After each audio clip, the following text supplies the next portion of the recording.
Negara ini begitu dingin hingga bahkan pepohonan pun enggan tumbuh. Tapi mereka justru mencoba menanam pisang. Bukan untuk mencoba viral, tapi karena dari eksperimen konyol itulah mereka menemukan jalan menuju kekayaan. Jalan yang bahkan bisa mengancam industri raksasa Amerika.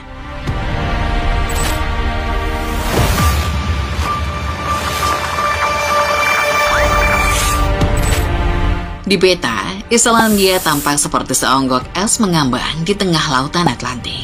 Tidak ada tambang besar, tidak ada ladang minyak. Tanah pun keras dan beku hampir sepanjang tahun. Selama ratusan tahun, rakyatnya hidup dari menggembala dan memancing, lebih dekat pada kelaparan daripada kemakmuran. Tapi di era modern, negeri kecil ini berubah drastis. Dari negara jajahan Denmark yang miskin, menjadi salah satu negara dengan kualitas hidup tertinggi di dunia. Bukan karena mereka punya sumber daya melimpah, tapi karena mereka tahu cara menggunakan energi dengan cerdas. Di dunia yang haus listrik dan panas, mereka justru memproduksinya tanpa membakar apapun. Dan di sanalah kekuatan sesungguhnya dimulai.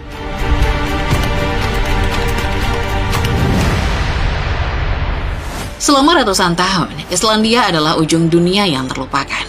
Dengan populasi yang tak pernah melampaui 100.000 jiwa hingga abad ke-20, mereka bertahan hidup dari alam yang nyaris tidak bersahabat. Tapi Islandia punya sesuatu yang tak terlihat, panas yang keluar dari perut bumi. Letaknya yang berada di antara dua lempeng tektonik menjadikan pulau ini penuh dengan geser, mata air panas, dan aktivitas vulkanik. Di awal 1900-an, seorang petani membuat terobosan sederhana, mengalirkan panas dari kolam ke rumahnya dengan pipa. Rumah itu menjadi rumah pertama di Islandia yang dipanaskan oleh bumi itu sendiri. Dari eksperimen individual, teknologi ini berkembang jadi sistem nasional. Pemerintah mulai serius membangun jaringan pemanas dan pembangkit listrik berbasis panas bumi. Puluhan tahun kemudian, nyaris seluruh rumah di Islandia tak lagi membakar batu bara atau kayu, tapi hidup dari uap bumi. Dan disinilah awal dari transformasi besar Islandia dimulai. Sebelum panas bumi dikelola, warga Islandia terbiasa memanaskan seluruh rumah dengan cara membakar kotoran hewan kering. Bukan pilihan, tapi keharusan. Minyak dan kayu terlalu mahal, bahkan langka. Tapi sejak proyek besar pemanasan geothermal diluncurkan pada tahun 1970-an, hampir seluruh rumah kini bisa tetap hangat tanpa polusi. Sekitar 90% lebih rumah di Islandia saat ini dipanaskan dengan uap bumi, menjadikannya salah satu sistem pemanas paling bersih dan termurah di dunia. Namun sebelum panas bumi jadi tulang punggung ekonomi, Islandia sempat mencoba sesuatu yang nyaris terdengar konyol, menanam pisang. Di tahun 1950-an, pemerintah dan ilmuwan hortikultura Islandia membangun rumah kaca raksasa. Mereka pakai panas bumi untuk menghangatkan tanah. Lampu-lampu buatan meniru cahaya tropis. Tujuannya ambisius, menjadikan Islandia satu-satunya produsen pisang di Eropa Utara. Selama 5 tahun, proyek itu dijalankan, tapi hasilnya mengecewakan. Pisang di Islandia tumbuh 6 kali lebih lambat daripada di Ekuador. Biaya produksi melambung, dan ketika pisang impor dari Amerika Latin masuk dengan harga yang tak tertandingi, eksperimen itu dihentikan. Di atas kertas, proyek itu gagal, tapi bagi Islandia justru dari kegagalan itulah mereka menemukan sesuatu yang lebih berharga. Kesadaran bahwa mereka bisa menciptakan lingkungan buatan, bahkan untuk buah tropis, hanya dengan energi dari dalam bumi. Pisang mungkin tak pernah menjadi komoditas ekspor Islandia. Tapi eksperimen itu telah menjadi titik balik cara mereka berpikir. Kalau pisang saja bisa tumbuh di negeri es ini, apalagi yang bisa mereka buat kalau mereka mengendalikan energi.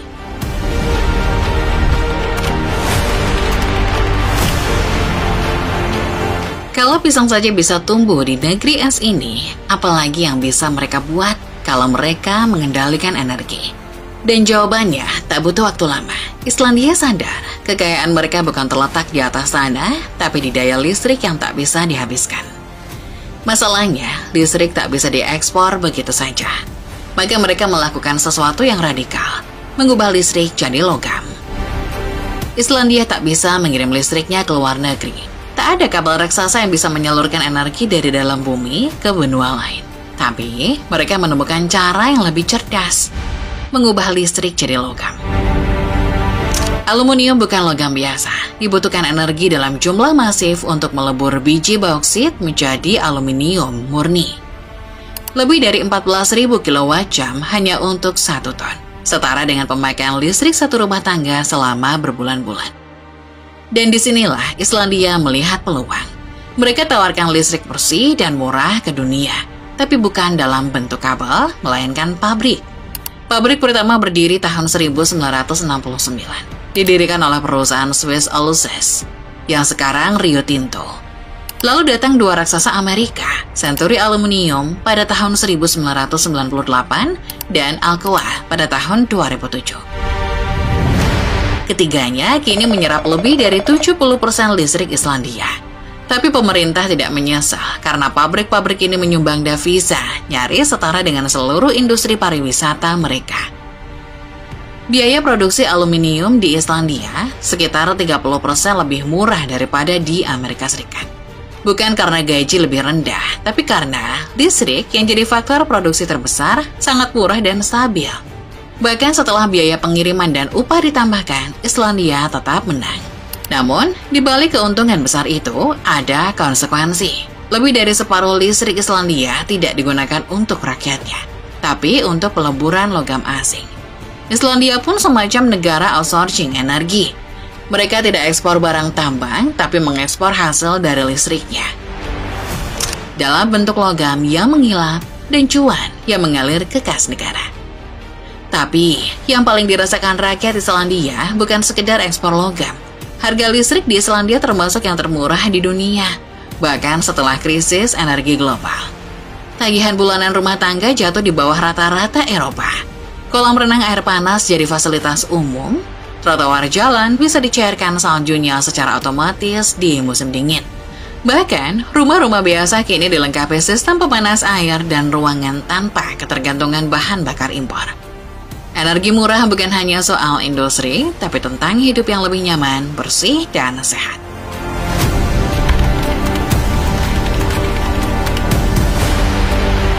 Di dunia yang makin digital, bukan cuma tambang emas atau minyak yang jadi rebutan.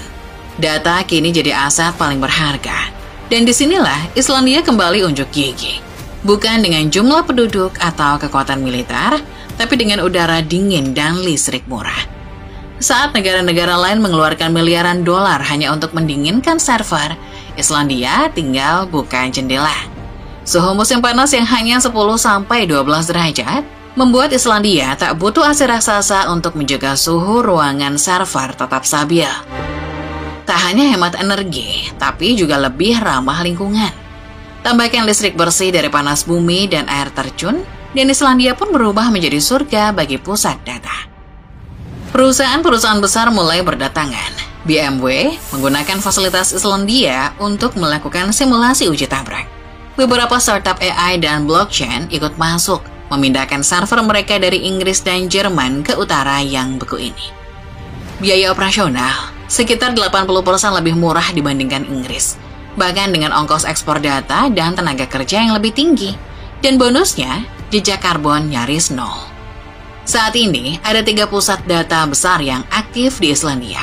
Dengan kapasitas sekitar 200 MW, mereka menyumbang sekitar 5% dari total PDB negara dan 7% konsumsi listrik nasional. Tapi angka itu terus bertambah. Di banyak negara, pusat data harus mengeluarkan biaya hingga 40% dari total operasional hanya untuk pendingin. Di Texas, suhu musim panas bisa membuat data center mengonsumsi air pendingin hingga jutaan liter per hari. Tapi Islandia membalikkan logika itu. Mereka pakai udara dingin gratis untuk menambang data. Di saat negara lain krisis listrik, Islandia menjadikan energi bersih sebagai komoditas, bahkan alat tawar terhadap raksasa global. Tentu tak semua mendukung. Beberapa menyebut ini eksploitasi baru. Listrik hijau Islandia hanya dipakai untuk menambang Bitcoin atau menyimpan data dari perusahaan asing. Mantan Perdana Menteri bahkan menyindir, lebih baik tanam jagung daripada menanam data. Tapi pemerintah Islandia tak melihatnya sebagai pengkhianatan. Justru inilah bentuk perdagangan modern, ekspor yang tak terlihat, tapi bernilai miliaran dolar.